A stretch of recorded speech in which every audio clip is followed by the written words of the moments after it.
Muito boa tarde.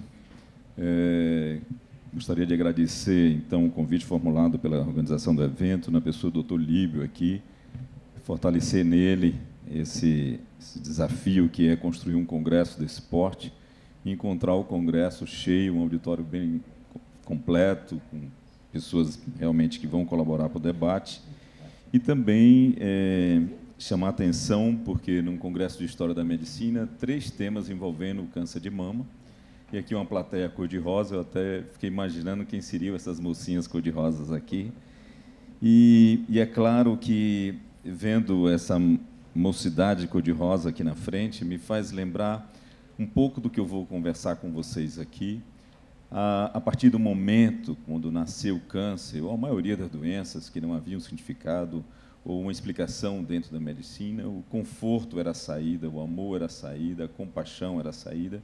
As próprias Santa Casas de Misericórdia faziam esse papel. E aí essas moças cor-de-rosas fazem esse papel muito bem e continuam fazendo. Entretanto, a história que eu venho mostrar para vocês é uma história com outra visão do mesmo problema. A visão de que não é diante da pena que a gente vai resolver o problema, mas diante da compaixão, da ação com compassividade. Tentar fazer alguma coisa para mudar o perfil da problemática do câncer, em especial o câncer de mama. O empreendedorismo social pode ser a palavra que define bem isso. Entreprendre, que quer dizer fazer algo novo, uma palavra francesa, é exatamente a mobilização para garantir melhorias sociais a partir de um desejo social. É necessário que alguém dentro da sociedade se sinta comprometido com uma causa pelo qual ele sabe que é possível fazer alguma coisa. Então, o empreendedorismo ele tem essa função, baseado numa questão de cidadania, de patriotismo, de ter austeridade e, de certo modo, a compassividade plena. O empreendedorismo social é uma forma de empreendedorismo que tem como objetivo principal produzir bens e serviços que beneficiem a sociedade como um todo, local e global, mas com foco nos problemas sociais. Esses problemas visualizados no caso do câncer. A mobilização a partir de um olhar social, a partir de um diagnóstico que impacta sobre a vida em sociedade.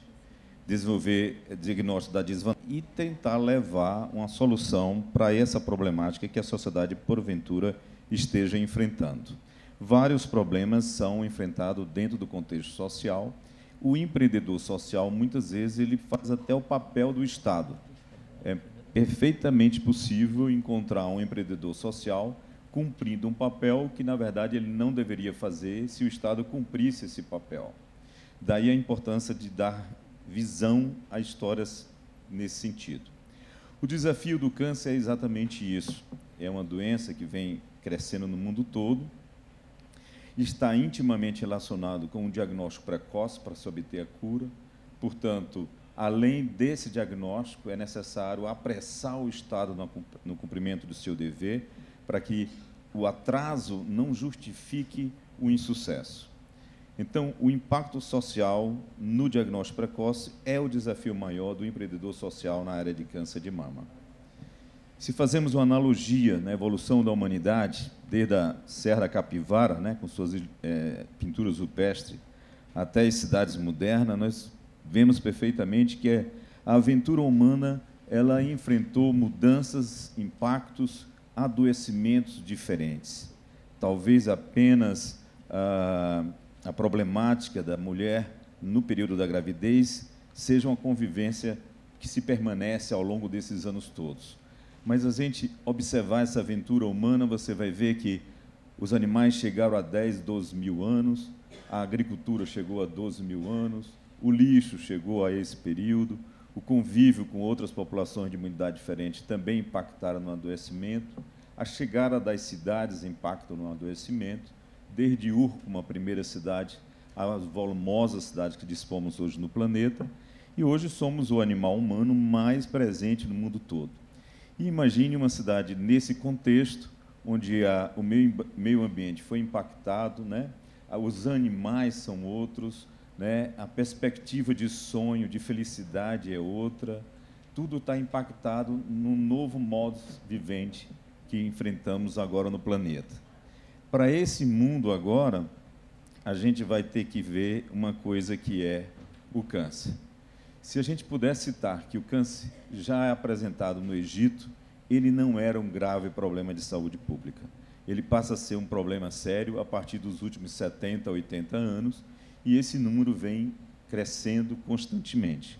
Como bem falou a professora Inês, esse ano são esperados 60 mil mulheres brasileiras com câncer de mama, e ainda 14 mil delas estarão morrendo ainda esse ano. Então, nós temos aí, num diagnóstico em relação ao câncer de mama, uma perfeita necessidade de que a sociedade se mobilize para poder tentar encontrar algumas saídas. Em relação aos cânceres conhecidos, a mama é, sem dúvida, a que mais acomete as mulheres e a que envolve um grupo de grande mobilização social. Nós não conseguimos ver, por exemplo, durante o Novembro Azul, homens se unindo, fazendo caminhadas para poder enfrentar a doença. Mas se tocou nas mulheres, as mulheres rapidamente se unem e elas se mostram dispostas a colaborar para que essa luta venha a ter um final feliz. Em termos de números absolutos, só em relação à mulher, nós temos aí o câncer de mama com quase 28 ou um pouco mais, dependendo de cada região do país, como o mais frequente câncer que acomete a mulher, e tirando, claro, a pele. E se analisamos um outro dado, vemos perfeitamente que em 2030 o nosso querido câncer estará entre as doenças, ou a maior doença no nosso meio, ultrapassando as doenças cardíacas e outras mais. Propositadamente, eu posso fazer uma pergunta agora, que algum de vocês levante a mão se conhece alguém com câncer. Vocês todos vão levantar, não vou perder esse tempo. E faço uma segunda pergunta, se vocês têm câncer na família, a metade vai levantar a mão. E o mais interessante, daqui a 4 ou 5 congressos de história, a gente vai fazer uma outra pergunta, que seria: quem de vocês conhece alguém que já teve 2 ou 3 cânceres? E nós vamos, metade da população, metade do auditório vai responder que sim. Mostra claramente que é uma doença que impacta na nossa vida, e se não procurarmos saída para ela, do ponto de vista social, a gente não vai enfrentá-la com dignidade. Aqui uma historinha básica de tudo isso que vem acontecendo. Helga Flautauer, uma judia brasileira que nos anos 80 trouxe um programa ao Einstein, em São Paulo, chamado Programa Alcançar Recuperação. Logo depois, a dona Helga perdeu seu cargo e foi morar na Alemanha, mas deixou muitos frutos no nosso país.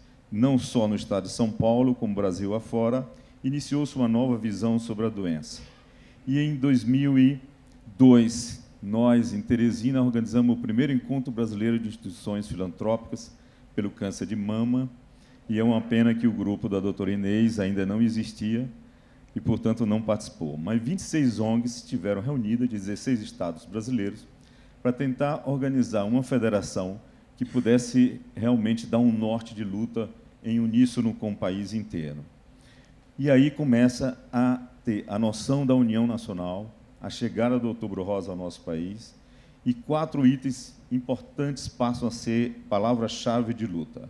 Advocacy, aquilo que é politizar o movimento, a adaptação social da mulher com câncer de mama, a educação social da população com vistas não só à prevenção primária, mas também à prevenção secundária, e a necessidade da importância do diagnóstico precoce, sensibilizando a sociedade e outras coisas mais.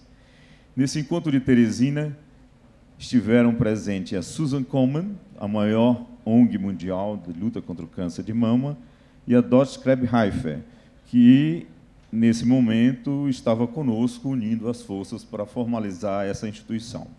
Em 2006, aqui em São Paulo, portanto, foi criada uma federação com 20 novas ONGs, que, a partir daí, foi crescendo ao longo desse período todo, e hoje é composta de 72 ONGs, presentes em 18 estados do país, na luta que muito conhecido de todos como Outubro Rosa.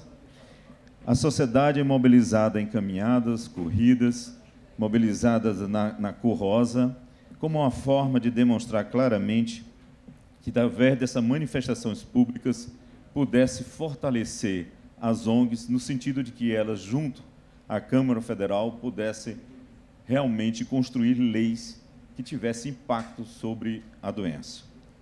E esse processo vem crescendo ao longo dos anos, vários tipos de manifestação no país vêm acontecendo, e ele vai contaminando também o país com iluminação de monumentos. Então, praticamente no mês de outubro, nós temos vários monumentos iluminados de rosa, mas a caminhada e a iluminação de um monumento, com certeza, não teria nenhum controle sobre a doença. As consequências do movimento, sim, elas levaram a um controle e um impacto sobre a sociedade. Clínicas, prédios que começaram a se iluminar de rosa e ainda estão fazendo, não tem impacto no controle da doença. É simpático ver um shopping, é simpático ver uma loja, é simpático ver alguém fazer isso, mas isso não tem impacto no controle do câncer de mama no nosso país. Talvez venda produto, talvez torne as pessoas mais simpáticas, mas não tem impacto. Todavia, algumas outras vias também se mobilizaram, a ponto de que a gente possa fazer uma análise crítica do movimento nesse ano e vemos perfeitamente a quantidade de secretarias de Estado, secretarias de municípios, que naturalmente promoveram a melhora do acesso ao diagnóstico através da distribuição de mamografia ou disponibilizando eventos que possam realmente ter impacto sobre a doença. Então, indiretamente, a sociedade mobilizada, ela atingiu o foco central, que são os gestores, de uma forma ou de outra, e qualquer um de vocês conhece alguma Secretaria de Saúde que fez alguma coisa. Mas, de resto, o Outubro Rosa é um movimento vitorioso. Vou citar aqui algumas leis: a Lei da Mamografia, a Lei da Reconstrução Mamária, são leis decorrentes do trabalho das ONGs brasileiras que se reúnem no mês seguinte após o movimento Outubro Rosa. Esse ano, dia 9 de novembro, o encontro é aqui em São Paulo. Estamos, mais uma vez, tentando encontrar saídas que realmente possam ter impacto sobre a qualidade de vida das mulheres brasileiras. A Lei dos 60 dias, claro, todas essas leis enfrentam problemas variados de região para região. Podemos citar a própria tabela do SUS, que paga R$ 146 por uma reconstrução mamária. Seria incongruente dizer que é vitorioso o movimento Outubro Rosa quando ele chega a produzir uma lei de reconstrução mamária, mas o SUS não paga o suficiente para que isso seja viabilizado, criando, com certeza, um outro desafio. A própria lei dos 60 dias é um bom exemplo disso. 60 dias, inicialmente proposto pelas ONGs, seria o momento em que uma mulher sentisse um nódulo de mama, em 60 dias ela iniciasse o seu tratamento. O Estado, diante da sua dificuldade, resolveu entender que a lei era, a partir do diagnóstico de um histopatológico, em 60 dias ela inicia seu tratamento. E isso tem impacto em um controle da doença, não é o desejo das ONGs, não faz parte da nossa história. Mas outra é a lei do trastuzumab, uma droga importante, utilizada em quase 25% das mulheres com câncer de mama, que foi vitória há uns 4 anos atrás.